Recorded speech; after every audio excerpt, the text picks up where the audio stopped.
Ibu, maksud saya datang ke sini, saya mau mendiskusikan dengan Ibu tentang perasaan yang Ibu rasakan tadi.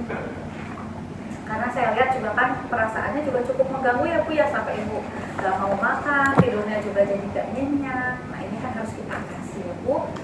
Nah, Ibu mau ngobrol di sini saja ya Bu ya, udah nyaman. Posisinya gimana Ibu? Kan mungkin gak mungkin pindah ke taman, mau kakinya juga bisa mutasi ya. Posisinya sudah nyaman Ibu, mau agak sender, mau ditinggikan kasurnya? Sudah cukup ya. Mau minum dulu atau bisa kita mulai sekarang? Waktunya nanti sekitar 7-10 menit ya Bu ya. Kita belajar bagaimana cara mengatasi perasaan. Sudah siap Ibu? Clear fase orientasi ya. Terus setelah itu masuk fase kerja. Nah, untuk yang gangguan citra tubuh, besok alatnya ada cermin. Ya, pakai cermin, nanti ada cermin. Nah, gini lah, ini cerminnya ceritanya. Cermin ya, nanti bisa. Oke, Ibu. Nah, tadi kan disampaikan dulu, kita identifikasi dulu perasaannya. Jadi Ibu, gimana tadi perasaannya, bisa diceritakan lebih lanjut Bu? Apa yang menyebabkan Ibu merasakan seperti itu? Kekhawatirannya apa? Dengan diamputasi, apa kekhawatiran Ibu? Saya takut nanti saya gak bisa kerja lagi, saya gak bisa jalan, nanti suami saya juga ngeliat saya udah gak cantik lagi. Saya harus gimana merawat anak-anak? Jadi penyebabnya dulu, ya.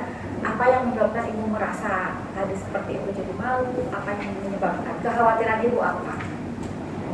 Oke, nah terus setelah itu kita berikan meningkatkan motivasi meningkatkan citra tubuhnya dengan cara baik Ibu. Kadang ya di hidup ini ada hal yang bisa kita kendalikan, ada juga hal yang tidak bisa kita kendalikan, termasuk musibah ini ya Bu ya. Tapi bagaimanapun sebenarnya masih banyak anggota tubuh Ibu yang masih berfungsi dengan baik. Kalau kita bersyukur, misalkan alhamdulillah bersyukur karena kecelakaan, bukan konteks itu sih Bu. Hanya bagaimanapun ya bagian tubuh yang lain, kaki kiri alhamdulillah nggak kena ya Bu ya, tangan juga nggak kena, yang kena yang kaki yang kanan. Nah jadi kita harus memaksimalkan fungsi, karena kan hidup harus terus berlanjut ya Bu ya. Kita maksimalkan fungsi yang masih sehat, dan juga kita juga belajar menerima yang sakit. Nah, caranya Ibu pelan-pelan, saya paham ini berat buat Ibu ya. Apalagi kalau yang namanya amputasi itu ada rasa bahwa itu masih utuh. Jadi kadang-kadang yang harus diantisipasi adalah jatuh Ibu. Ibu harus hati-hati karena kan sekarang sudah diamputasi, tapi perasaan bahwa kaki itu masih utuh itu tuh sering disampaikan oleh pasien-pasien saya yang mengalami amputasi juga.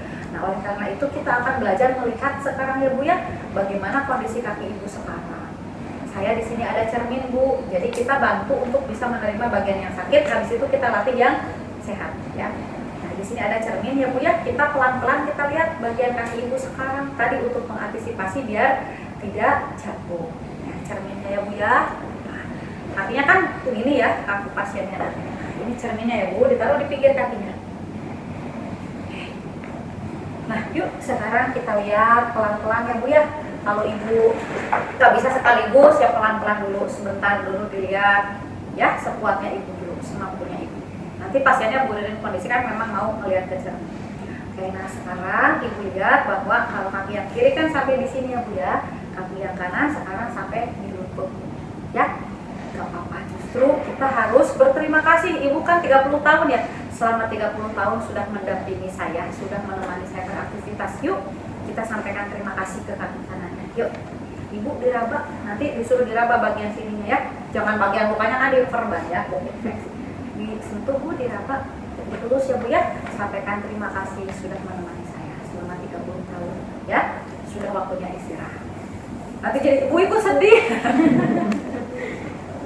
Jadi disuruh melihat sekarang batasnya sampai mana, terus disuruh meraba, dielus ini ya. Terima kasih ya, saya udah menerima dengan kondisi saya sudah ikhlas, sudah kamu istirahat. Oke, saya bisa melanjutkan kehidupan saya. Oke, nah terus sekarang lihat Bu, yang kanan, yang kiri sehat ya. Oke kan Ibu tiduran terus ya kemarin. Nah sekarang kita latih lagi Bu, biar kekuatan ototnya tetap terjaga ya. Yuk Ibu angkat, turun, masih bisa ya Bu ya? Oh iya. Atau saya bantu Ibu tangannya juga, oke, kayak Roma.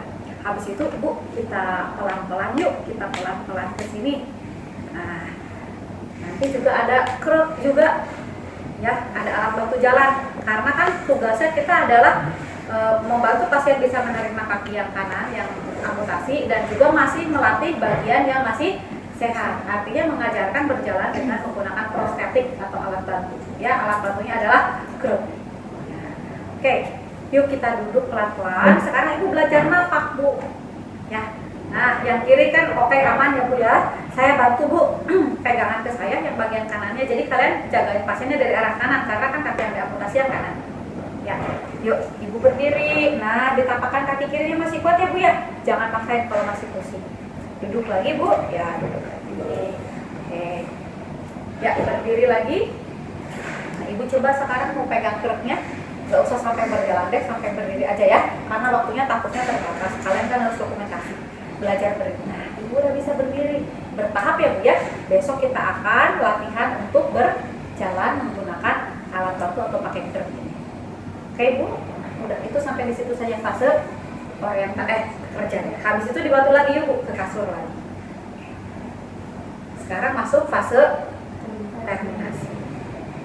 Bagaimana perasaan Ibu setelah membedakan? Kan di fase orientasi juga ada evaluasi masalah. Di sini juga ada evaluasi. Tapi kalau di fase terminasi, evaluasinya harus mengacu ke apa yang sudah diajarkan tadi, apa yang sudah dilakukan. Bukan balik lagi, Ibu gimana perasaan Ibu diamputasi? Bolak-balik temen, ya kan? Tapi kadang-kadang kalau mahasiswa ngeblank jadi gitu, ya. Makanya kata Bu Rin, kendalikan dulu diri di awal. Karena Bu Rin yakin bisa, kalau kadang-kadang pasti bisa. Apalagi di jiwa ini kan nggak ada steril on steril dong, ya kan? Harusnya yang biasanya bikin nggak lulus kan karena on, ya kan? Oke, kalau komunikasi kan nggak ada on ya. Oke, terus kita masuk ke fase terminasi. Ibu gimana perasaannya setelah tadi kita latihan untuk melihat kaki yang sakit dan melatih kaki yang sehat? Gimana perasaannya? Alhamdulillah ya Bu ya, sudah lebih lega sekarang. Terus saya coba Ibu jelaskan lagi, saya minta tolong Ibu jelaskan lagi apa yang harus Ibu lakukan saat Ibu merasa sedih atau misalkan malu karena sekarang kakinya diamputasi. Apa yang harus Ibu lakukan?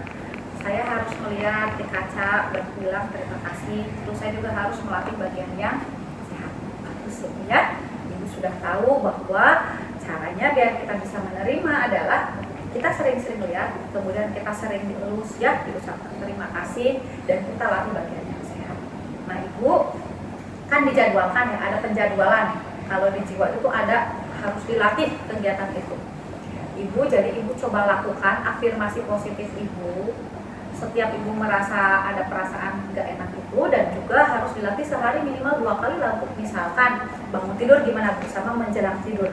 Ya, Ibu sengaja lihat pakai cerminnya lagi, dilihat ujungnya sampai mana, terus diucapkan terima kasih. Ya Bu ya, gimana? Oke. Nah besok saya mau ketemu lagi sama Ibu di sini. Gimana kalau habis sarapan lagi ya, jam 9 kita akan latihan tadi belajar berjalan pakai kruk ya Bu ya. Kalau Ibu ada butuh bantuan, silakan pijit tombol bantuannya atau minta tolong keluarga untuk ke nurse station. Saya mau pamit ke pasien lain. Terima kasih Ibu ya Bu ya. Tetap semangat. Insya Allah segera sehat, nanti cepat pulih ya. Saya pamit, assalamualaikum. Ada yang ditanyakan?